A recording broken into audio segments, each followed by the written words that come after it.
What's up, guys? Welcome to this video on Elvis is the Man. So a couple nights ago I saw a documentary on Lisa Marie. It was on Hulu. TMZ did it. I don't know how much of it is true, how much is false. Hopefully within the next few weeks the toxicology report will come out and we'll hopefully know all the details. So this video, just take it with a grain of salt. It's only speculation. I'm not saying anything is true or necessarily false. This is for entertainment. It's not diet advice, it's not medical advice, but these are the high points of this documentary that I wanted to share with you guys. If there was one wish I could have, it would be death didn't exist. So they started off the documentary last night with how things ended up at the end of her life, or how they allegedly ended up. They said that she lost 40 to 50 pounds in about 6 weeks, which is a significant amount of weight to lose. That is not a healthy weight. Someone who knows a little about fitness myself, 2 pounds a week is a healthy goal. 40 to 50 pounds in 6 weeks, that's crazy. They said that she was on some very strong diet medication. She had some plastic surgery, I guess, and she was also back on opioids, they said. Something that she struggled with on and off. So she was trying to look her best for the award ceremony, and, you know, I think she did a little too much too soon, if these reports are correct. Another thing I found interesting was they said it's unclear how long she had been without oxygen when they found her. You know that the doctor there pronounced her as brain dead when she got to the hospital. So, you know, it had been a long time, not just 5 minutes. That would have been easier to diagnose. Also, they had Dr. Drew on there. He said her breathing at the Golden Globe was consistent with someone who is on a lot of substance. And to be honest, without any judgment here, I'm just reporting what they're saying. I mean, this is a sad situation for Lisa, and I'm not saying she shouldn't have done this. I would if I were her. No, I'm just telling you what they're saying. And that's something that I noticed at the Golden Globes. You know, a lot of people said, and you could tell that she, you know, was off balance, slow of speech, maybe slurring speech at times. And I thought, well, you know, she doesn't really like to be around the public. Maybe this was a big day for her.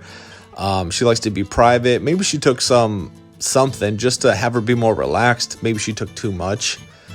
Another thing they point out is that they said Lisa Marie was complaining of abdominal pain that morning that got worse and worse. A lot of time, from what they said, indigestion for women can be a sign of a possible cardiac arrest in the future. I mean, we know some signs about, you know, tightness in the chest, weakness on the left side or whatever. That is not the same for women. Also, they said the Scientology grief counselor was assigned to Lisa by Priscilla when Lisa was a little kid, just after Elvis had passed away. They were talking about after they started this at the end of her life, they went back to the beginning and were talking about the grief that she dealt with when Elvis died. And they said that not only was it tragic for her to lose her dad, it was even more traumatizing having it done in the spotlight with thousands of people showing up at Graceland, crying, mourning, wailing, fainting. It left a big impression on her, the Scientologist said. She would go to this Scientologist weekly. She was a grief counselor.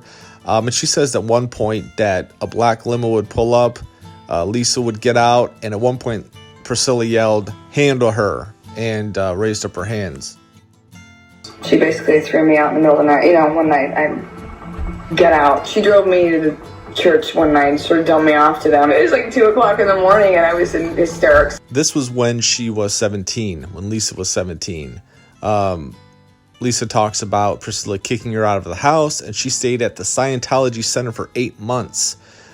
Now, when I first heard that, I'm like, oh, Priscilla, come on. But in her defense, playing devil's advocate, it's not easy to raise a kid by yourself, especially if that kid is rebellious.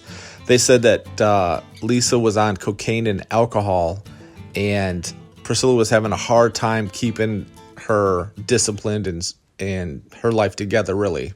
Lisa says that she had no direction, she felt like she had no purpose, and she was just got caught up in some bad things. And I wasn't quite prepared for it.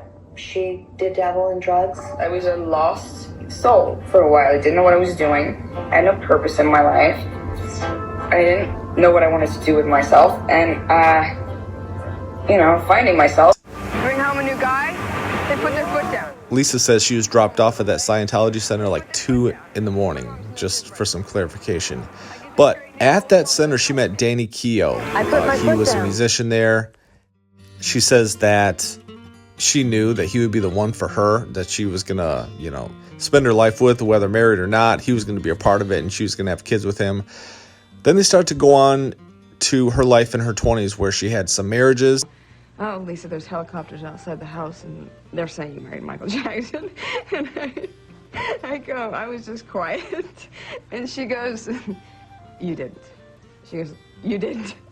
And I go, yeah, I did. They talk about 60 million people watching the interview with her and him in 1995. They talk about her marriage to Nicolas Cage. And even though you may think it's ill-advised, those marriages, or at least the last two, or the middle two, actually, because she was married 4 times. So Michael Jackson, Nicolas Cage, even though you may think what was she doing? It was very debilitating for her. She says that when MJ suggested that, a midwife carried their baby, she says she pretty much had to pick herself up off the floor, and she was out of it after that marriage.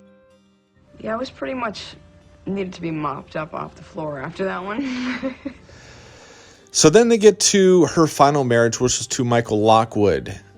They talk about her having twins in 2008 and that she had a lot of pain after childbirth. And this is when the doctor, according to TMZ, prescribes her opioids. And they said that it was a common practice at that time just to hand them out like candy. In a 2017 deposition, Lisa admitted to battling alcohol and opioids and having to go to rehab multiple times. That brings up some of the custody battle between her and Michael Lockwood, which wasn't pretty, I guess. Michael ended up getting $6,000 a month in child support from Lisa, but only got 40% custody, and Lisa got 60% custody of the kids. Then the documentary turns towards 2020. That summer, her son Benjamin committed suicide, and there was found alcohol and cocaine in his system, something I didn't know about.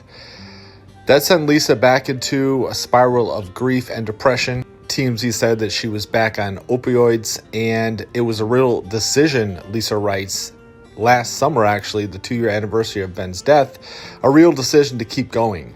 And then we get to the home stretch of it. That happening sent Lisa basically into her house for about 2 years. Lisa says herself the only reason why she comes out is for the fans. I'm not kidding. And that's why Lisa was living with Danny Keough. It says Danny moved in with Lisa, but I think actually Lisa moved in with Danny. Danny was living with Lisa because he wanted to keep a watch on her. He knew things were not right with her, according to TMZ. And also, as we come down the home stretch here, at the Golden Globes, TMZ says that Priscilla and Lisa were at odds with each other so much that family said that they were very shocked to see them sitting at the same table even. So you can imagine what was going on. I guess they barely spoke for years. They said that Lisa Marie was $4 million in debt at the time of death, and that her kids will be okay because Lisa Marie had 3 life insurance policies. They think 1 lapsed, but the first one was, I guess, $25 million, and the other was $5 to $10 million. So it looks like roughly $30 million for her twins, so they're going to be in good shape. So that was the gist of the TMZ documentary last night on Hulu. I want to go through it and share with you guys, those of you who can't even watch it, because you actually have to have that to be able to view it. A lot of people are saying when she passed away that, oh, see, it's just genetics. They have it's all about their family history. But it looks as though I suspect that it's more addiction, just like her dad. And like I said, this is an unfortunate thing. I don't mean judgment by this. I wish it never happened. It's a tragic thing. I was at the memorial. Very, very sad. But just like her dad, we can face reality and see what's really going on. So I hope you guys enjoyed this. Comment down below. Tell me your thoughts on these points that are brought up from the documentary last night on Hulu. By the time I upload it, it'll probably be 2 days from when the show aired. Comment down below, hit the like button, it helps to grow and expand this channel if you do enjoy what's coming out. Subscribe if you haven't already. Check the links in the description for other news on the channels I run. Talk to you next time. Elvis is the man.